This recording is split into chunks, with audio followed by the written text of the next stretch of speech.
This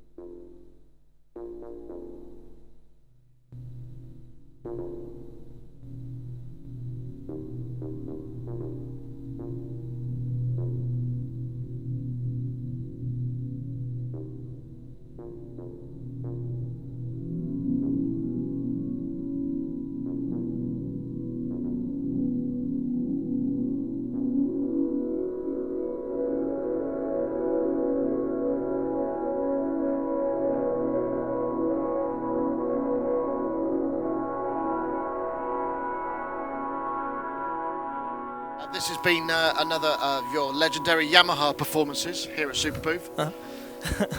So, one thing that's kind of interesting about what you're doing, I mean, your setup, it seems to ever evolve. I mean, I'm not sure how do you stay on top of it? Man, that's a good question. No, not sleeping very much. I'm constantly changing stuff out all the time and trying new things.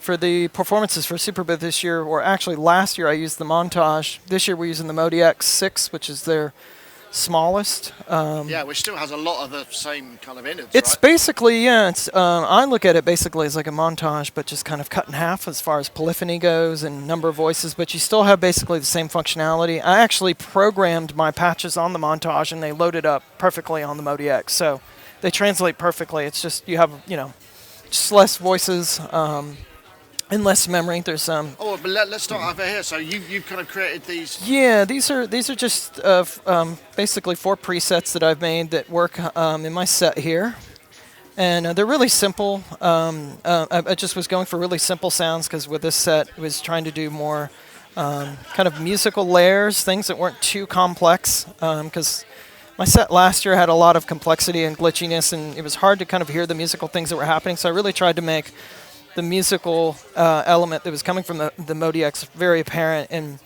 pretty much, it was like the first element that you would hear in the mix for each one of the little songs that I was jamming into. So they're really not. It's not very complex. You can look at here. It's basically, we go into edit mode here. You can look at the part settings. It's basically like a mallet sort of FM type piece. Sort of piano kind of type sound that I was making,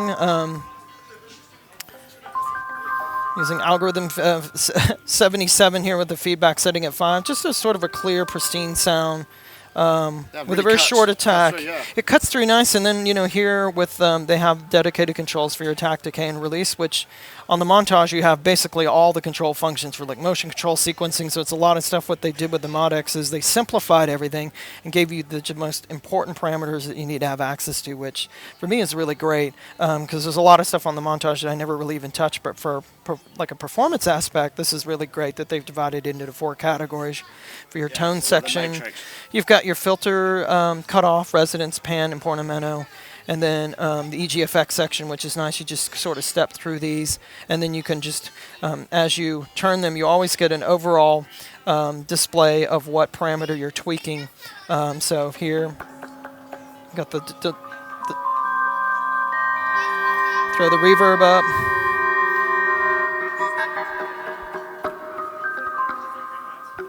Nice.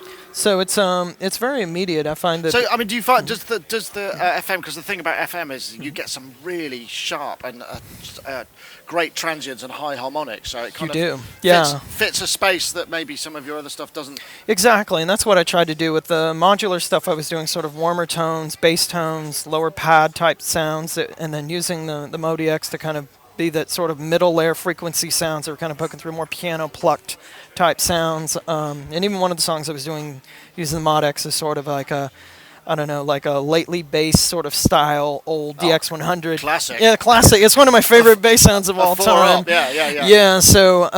but I guess, does it still have the same noise as well, or is it much... It's a cleaner version of the one. I still have my DX100, and, that was one of my all-time favorite bass sounds that I play. I mean, it's iconic, but here they do have a version of the lately bass that's in the MODX and Montage library.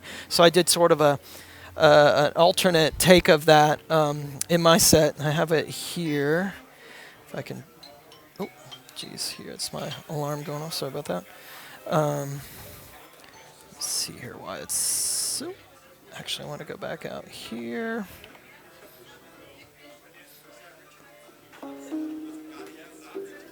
So it's kind of a... It's got that front end. It's kind of got that little, sort of sound that the original had. If I go to edit here, it's a pretty simple bass sound. Short, sort of a short attack.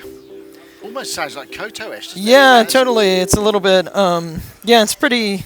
I have like a little bit of a ring, I don't know how we describe it, sort of like two different effects. This isolator effect I really like. I mean, if I turn it off, listen how it changes the sound. If I turn off my wah too. Yeah, that's more the lately. I just love those transients are so great. So nice. It's such a clear, clean sound. But then when you turn these on, you've got the more kind of sort of darkens it with a little bit of wah effect, and then the isolator kind of narrows that kind of field in. It's like kind of a mid sort of a... Excellent.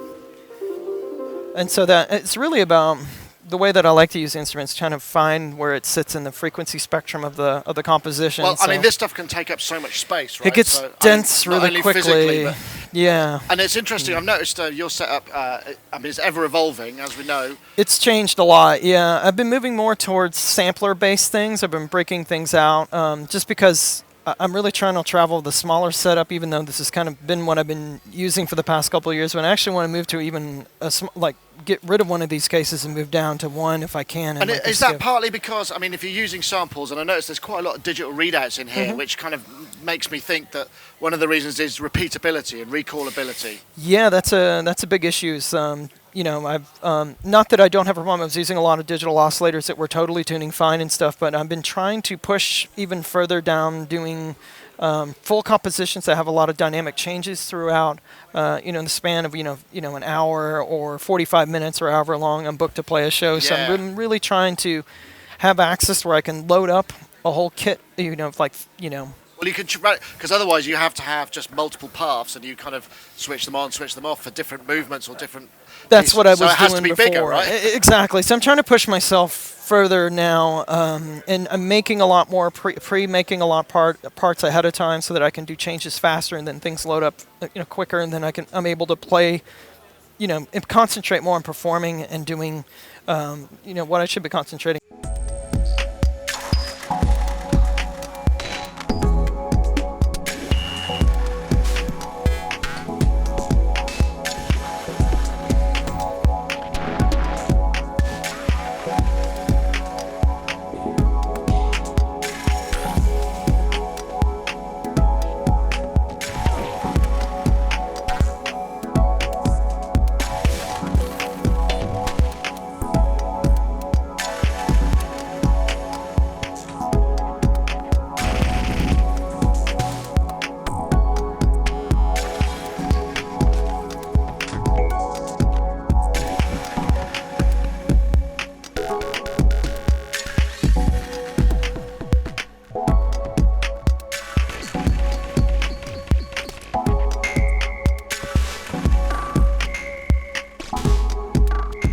Does this mean that, in many ways, what's really interesting about this is modular stuff, for its flexibility, also suffers from its repeatability. And like you're saying, moving to these more digital and recallable stuff means that you not only can you change sets, change songs, and move around a bit. Yep. I mean, can you? We've just been looking at some stuff which was the notion of having a little bit more presetability in the routing as well. Do you think that's ever a place for that in modular, or is that kind of moving too far away from the heart of it? No, I don't.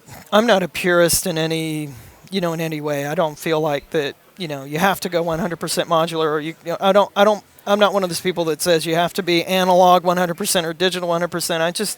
I think the end result is what's most important, what people take away from the performance, what, the music that they heard, what they experienced, and whatever tools you put together to create that experience for them is I don't think is as important. And I love this instrument just because it's almost like a playground for so many interactive things to happen. So what I've been doing is, using these samplers where I've been using them more for things like pitch, things that have to stay in perfect pitch all the time, where I don't have to tune them, or the song stays in a specific key. Yeah.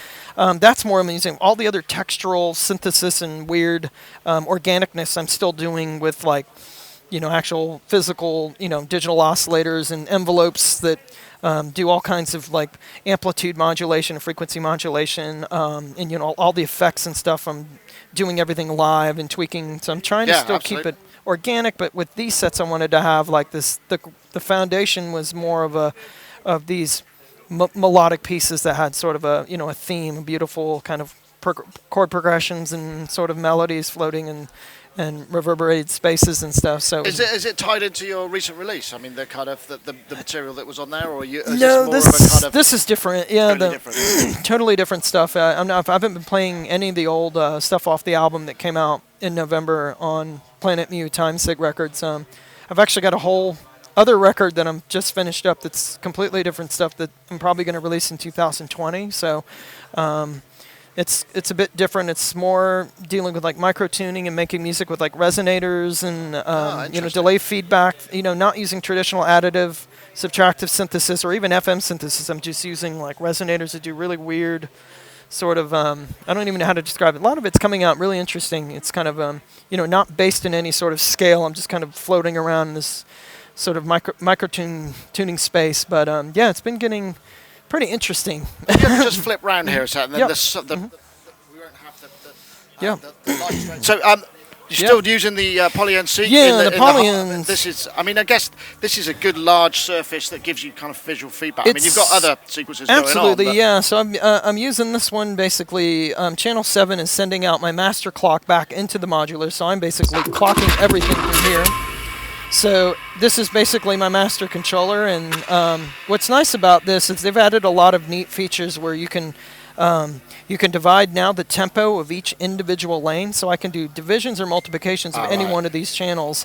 But they've added all this other neat stuff. You can, there's probability-based stuff now. So if I hold down this channel and I can set the play mode to forward, backwards, ping pong, or random. You can do rolls as well. So if you select a specific note, you can do a velocity curve and you set the roll amount. 1/4 or 8. So you could do ratcheting, and the ratcheting shape can be flat, or it can be incremental.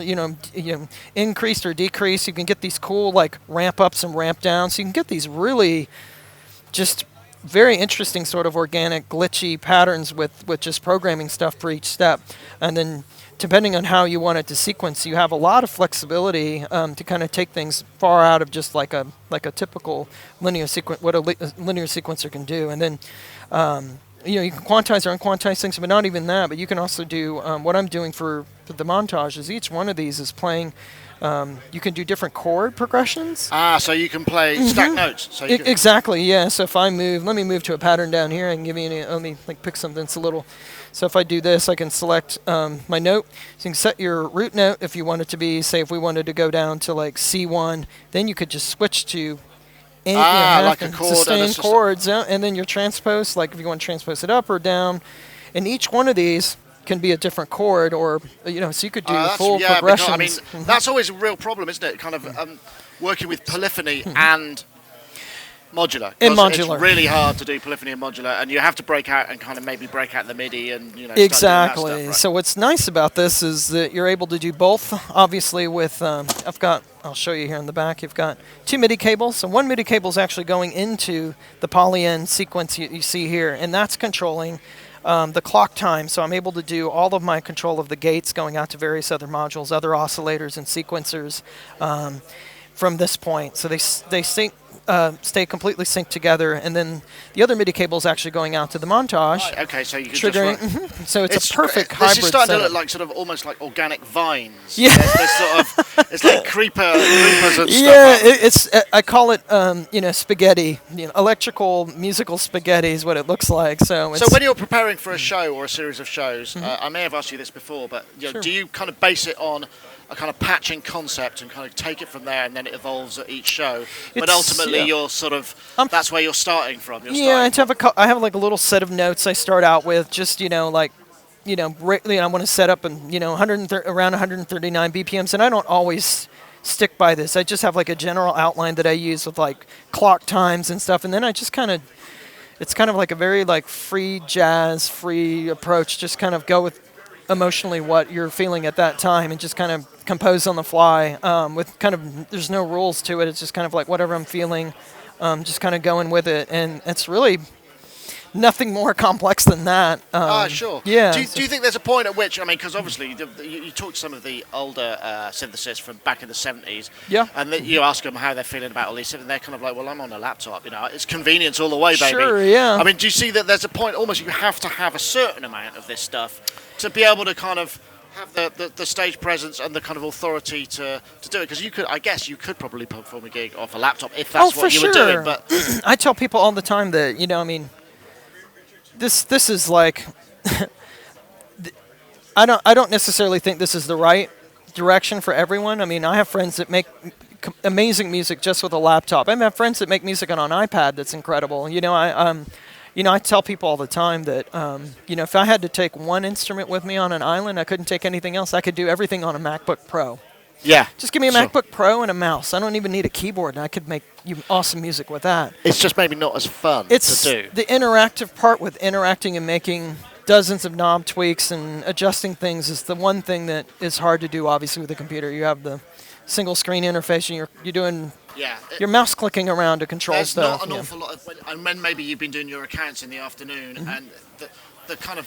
The creative space hasn't changed. You're still sitting in front of the same thing. So sometimes it's nice to just turn around and be somewhere. That's exactly where I'm at, because I work during the day doing sound design. Working right now actually for Google on a project for them, doing user interface sound design. And it's I'm looking at a screen for like 12 hours a day. It's nice to be like, all right, I don't want to look at waveforms on a flat monitor. Or it'd be nice to just get away. And this is kind of like my at the end of the day, just kind of play with stuff and just see what happens. It's not a, sometimes it's, I try to record every night, and when I do the recordings every night, sometimes I get a track that's really cool. Sometimes I might just get something that's not that great, but at least I'm doing something and learning stuff. Is that the way that you kind of, you form the basis of recordings? Do you try and do straight to master, or are you multi-tracking out? I'm multi-track out. Yeah, I've been multi-tracking all my sessions. That's how my album was done, was multi-track sessions, about 32 tracks for each.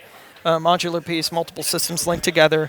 And my goal, I started it in 2016, beginning of 2016, and said, hey, I'm going to record a song every night and just see what happens. If I get something cool, I get something cool, and if not, then at least you can choose. I choose, yeah. And I started cataloging. Before you knew it, I had a couple hundred tracks, several hours of music and stuff, and it's always nice to have stuff in the bag, right? When you Sure, yeah, and and I think that's important. I think it's important to just write. Don't get caught up in the interface, or we all get caught up on like these. Yeah, new process tools. can be just as absorbing and enjoyable as actual output content. Exactly, yeah. And for me, there's nothing more to it than I just like to make music at the end of the day, and that's all I'm interested in. And sometimes the journey might take me to one emotional space to a different emotional space. It's all based on what mood I'm in. So it's all like an experiment just to see. Sometimes something really exciting happens, something accidental happens. I'm like, oh, I'm onto something here. This is kind of neat. We'll see where it goes, and then I'll record the piece out. And so I've spent like the last year and a half really refining my system, where if I could make a track or put a track together fairly quickly, compose it fairly quickly within a few hours, and then record the whole thing. Right.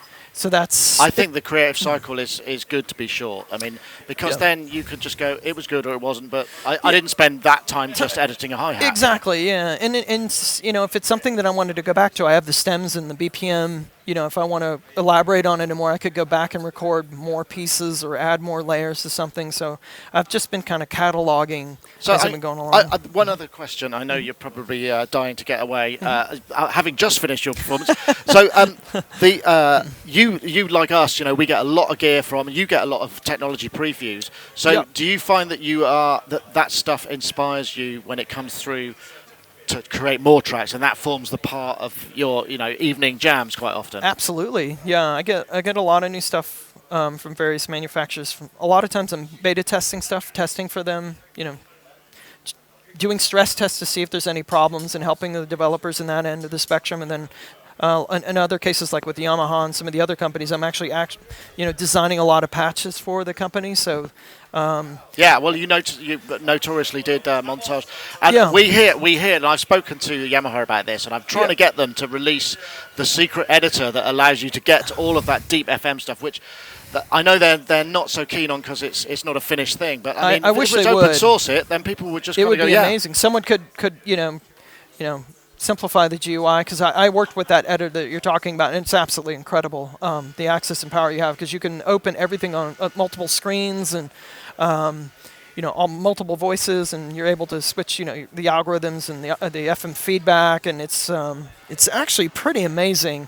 When I was designing the initial sounds for Montage, that's what I used to create the original factory bank, and it definitely makes things easier. Yeah, well, it certainly beats the Mike Bristow approach, where you just had the letterbox and you only had 3 days to finish off the bank of the first ones. And it definitely helps in that aspect. So in this case, it like I said, it even translates into the MODX realm. So everything that I was working on the Montage, I'm able to reuse a lot of my own old presets on this system, so they're cross compatible.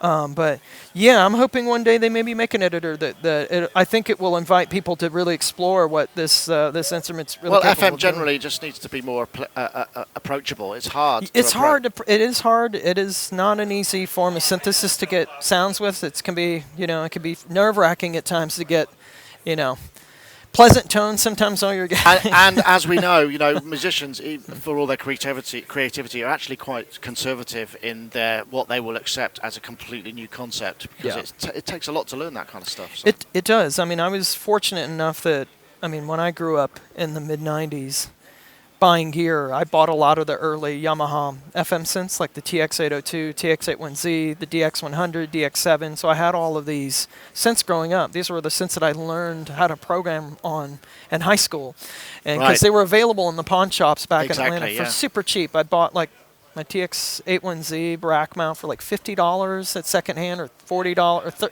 maybe even $30. And I remember just plugging it in and hearing that for the first time. I was like, wow, this thing's so metallic and just had a beefy as well. Beefy, yeah. So it's like great for making electronic music, making percussion sounds. I learned what 8 operator, what FM synthesis was at the very core from that standpoint. So I've kind of grown with the whole Yamaha line for a really, really long time. And I still have all those machines still to this day. I couldn't get rid of them. Oh, so you are a hoarder then? Like everybody else. I have my closet. I still, my friends come and is like, you still have your DX100. I'm like, oh, yeah, of course. Yeah, why would I get rid of this? It's still and the thing is, it's kind of interesting, isn't it? Because all that Yamaha gear is built like tanks. I mean, it lasts forever, still works. It? Yeah, every single one of them still works today. My RY30, it's a digital early drum machine. I actually circuit bent it. I had it circuit bent by Rob at Alien Devices, and he did an amazing job on it. It's got banana jacks on it. I mean, the thing still works, and it's been through, hundreds of shows, and it's gotten beat up constantly, and it still works to this day. I mean, they really do make gear that can take a lot of abuse and be put under such rigorous. I put stuff through some pretty insane stress tests doing shows and stuff in the studio, and I've never had any problems, which is that's always good news, isn't it? Richard, I know you've got to go off. Thank you so much for talking to us, as ever. Thank you. Yeah, thank you.